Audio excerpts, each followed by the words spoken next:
Hey everybody, Mr. Nichol here, bringing you guys a lesson here on short story components. Maybe you missed it in class, maybe we're doing this one online. Either way, it's going to be something useful to help you out in class and especially going forward.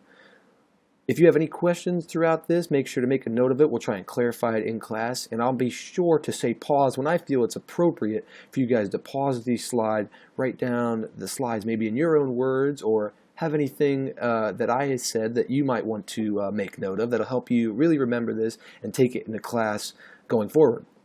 So this lesson, as I mentioned, is on short story components, and specifically we'll be looking at the process of identifying these components and the importance of correctly identifying the protagonist. It'll kind of be the domino effect that sets things in motion. Once you know the protagonist, you'll find out that it'll help you understand and identify the remainder of the components. So let's get started. The protagonist, the first step in this process. What is the protagonist? That would be the main character of the story. The protagonist, of course, has nothing to do with being good or bad. To the right, I have listed that you see Gru from Despicable Me. You remember the Disney Pixar film. He was the main character in that. The protagonist is somebody who's trying to achieve something. So in Gru's case, even though he's a villain, what was he trying to achieve? He was trying to take over the world. He was trying to take care of the three girls. These are all important things in trying to understand him as a character. And he's achieving something. He's attempting to achieve something at least. And so even though he's a bad guy, he then is the protagonist of the film, the main character. So again, remember, he's the main character of the story, nothing to do with being good or bad, and trying to achieve something. I'll allow you to pause now so you can get these notes down. So, thinking about protagonists, let's look at a holiday-themed protagonist. Ralphie from 1983's A Christmas Story. As we know, the majority of the movie centers around him. So, what is he trying to achieve? Think about this for a moment. Of course, he's trying to get his Red Ryder BB gun. So keep this movie in mind because it'll be a recurring theme throughout this quick cast, and we'll use it to help us identify our antagonist. Once you know your protagonist, you can then find out the antagonist. Why? Because the antagonist is the character or thing that opposes the protagonist. So think of it as what is standing in the way of what the protagonist is trying to achieve. So once you know the protagonist, the main character of the story, then you can try and figure out kind of what's standing in his way, his or her way. Is it a thing? Is it another person? We'll get to that, but just know that this is the thing trying to prevent the protagonist from doing what they want to do. In Ralphie's case, there are several antagonists, so to speak. We have his mother, we have Santa Claus, and we have his teacher. Thank God your teacher, me, isn't as crazy as that lady. What do they all have in common? They all tell Ralphie that he'll shoot his eye out. That a Red Ryder BB gun is an appropriate gift for a 9-year-old. So now we have our protagonist and antagonist down. I'll allow you guys to pause the quick cast here so that you guys can get the notes down. Conflict. Now that we know who our protagonist and antagonist are, we can figure out the conflict. The conflict is the struggle or fight between the protagonist and antagonist. It's important to know that there are 4 types of conflict: character versus character, character versus self, character versus nature, and character versus society. Now that we know our protagonist and antagonist, these then will in turn help us find our conflict, as we mentioned. And then specifically, you can then determine which type of conflict that it is. So let's first start with character versus character.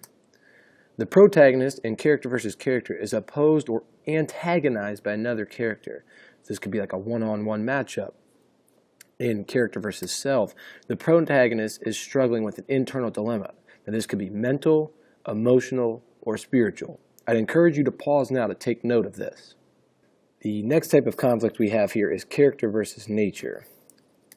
In character versus nature, the protagonist is pitted against the obstacles of nature. So here we have a picture of Bear Grylls in Man vs. Wild. You can often see here that in his show, he often tries to overcome the obstacles that nature pits against him. So whether it's the blizzard or being stuck without food, anything like that. And you see this in books like Hatchet as well. So this is character versus nature. our next and final type of conflict is character versus society. And in this one, you'll see that the protagonist clashes with societal rules or expectations. So whether it's a different hairstyle or going against the grain, maybe a book in the 1960s about the hippies and the counterculture would be an excellent idea of character versus society. So I'll allow you guys to pause now to take these notes down. So now that we know the 4 different types of conflict, let's think about the conflict in A Christmas Story. We already have the protagonist.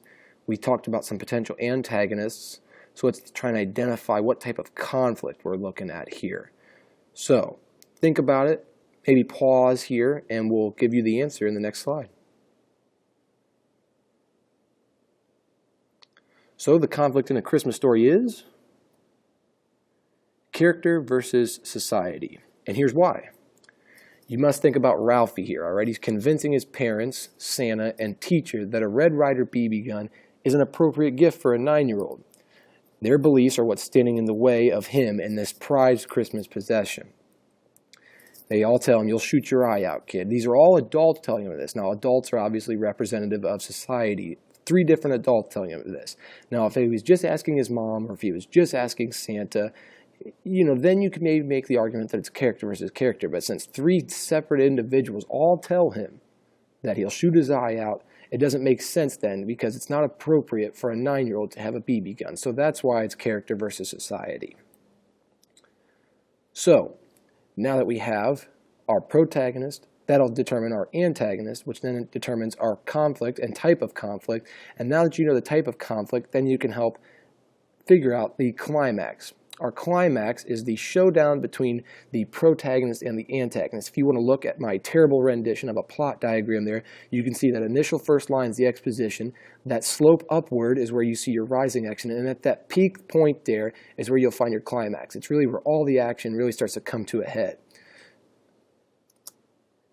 In the climax, something is either achieved or prevented. So this is where your showdown occurs. Either your protagonist is going to get what he or she was looking for and trying to achieve, or the antagonist is going to win out and prevent your protagonist from being able to do so. This is where your conflict is resolved. I'd encourage you guys now to pause the video and get these notes down while you can. So now that we have a general understanding of climax, let's try to understand climax within the context of A Christmas Story. So, where does the protagonist and the antagonist show down? Well, we know that Ralphie is our protagonist, society is our antagonist, and that the type of conflict obviously is character versus society. So when might they meet up? Well, Christmas morning, because of course he's looking for the Red Ryder BB gun come Christmas morning. So either he'll win out and get his BB gun, or society would win out, prevent him from what he's trying to achieve, and he won't get it. As we know, he eventually does get his Red Ryder BB gun. He receives the present, and he'll achieve his goal even though he shoots his eye out. So that'll pretty much conclude this lesson in totality. Now, for review, I would encourage you guys to write down this process. This is how you understand the elements of the story, and it all starts with identifying the protagonist. Once you know your protagonist, then you'll be able to identify your antagonist. After identifying your antagonist, you'll understand the conflict in play here, and you'll be able to determine which type of conflict it is, whether it's character versus character, character versus self, character versus society, or character versus nature. Once you know that, you know then that the climax will be when these two finally meet up and the conflict is resolved. In the climax, you know that either the protagonist achieves what he or she is trying to do, or the antagonist prevents them from doing so. So that'll wrap up this lesson on the elements of stories, and specifically short stories. I'd encourage you guys to take down the notes from this slide so that you have this process ingrained in your head coming into class tomorrow. I'd also like you guys to go back, if you have any questions, make note of it so that we can try and address those first things first in the class tomorrow. If there's anything that you think that you like, that I put in my own words, or that you would want to put in your own words, I encourage you again, go back through this if you need to, get the notes down. It'll really help you out. For tomorrow's class, what we're going to be doing is I'll have you guys read Stop the Sun tonight. And I'd like you guys to consider what we've learned today in this lesson and think about using this process, identifying the protagonist, antagonist, conflict, and then in turn the climax, who you think the protagonist in Stop the Sun is. Is it Terry, or his father? I'll have you guys submit that to me, and we'll divide up for teams tomorrow in class, and we'll debate. Thanks, and have a great one, guys. See you then.